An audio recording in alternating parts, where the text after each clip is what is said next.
Meron nga pala akong share sa inyo na masarap at sulit na chicken recipe, bagay na bagay ngayong maulan na panahon at bukod pa nga dito, pasok din ito sa budget nyo dahil ang mga kailangan sangkap lamang dito ay ang palaya, sotanghon at syempre ang laman ng manok. At iniwa ko na nga itong palaya sa medyo paslan pero kayo na bahala kung anong sukat ang gusto nyo. Pwede nyo din ito hugasan at pigain sa tubig na may asin kung ayaw nyo masyado maglasa yung pait, pero kasi ako mas gusto ko talaga yung nalalasahan ko yung natural na pait ng palaya. Niready ko na din itong sotanghon at binabad ko lang muna sa tubig para medyo lumambot na ito at di na masyado magsipsip ng tubig mamaya.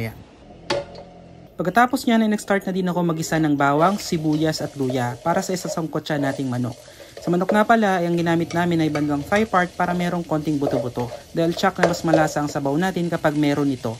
Pero kayo na din bahala kung anong gusto nyo. Okay din yan kung malamang part ang pipiliin nyo gaya ng breast part. Sa punto ito ay isasangkotsa lang natin itong manok. Haluin hanggang medyo magkulay brown na ito para mawala yung lansa ng manok. Nilagyan ko din ito ng paminta. Hindi na pala ako dito naglagay ng asin dahil patis yung gagamitin natin panlasa mamaya. At nung mukhang okay na, naglagay na din ako ng tubig. Mainit na tubig na ang ginamit ko para mas mapabilis na itong niluluto ko. Kasi sa totoo lang, mas lalo ako nagugutom dahil nakakatakam tong naaamoy ko.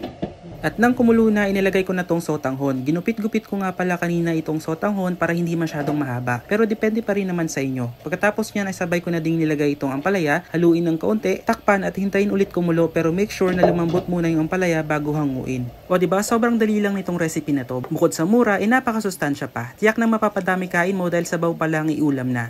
O paano, ready ko lang ito at kami kakain na. Alam ko nag-iisip ka din ng lulutuin mo, no? Bakit hindi mo ito itry? Sige na, gawin mo na yan. O siya, hanggang dito muna. Kakain na kami, paalam. Ay wait, teka lang pala. Kung nagustuhan mo itong recipe na to, pakilike naman and share na din. O baka may comment ka pa, comment ka na din. Pakifollow na din page ko. Ikaw naman nanonood ka na lang din. Di follow mo na.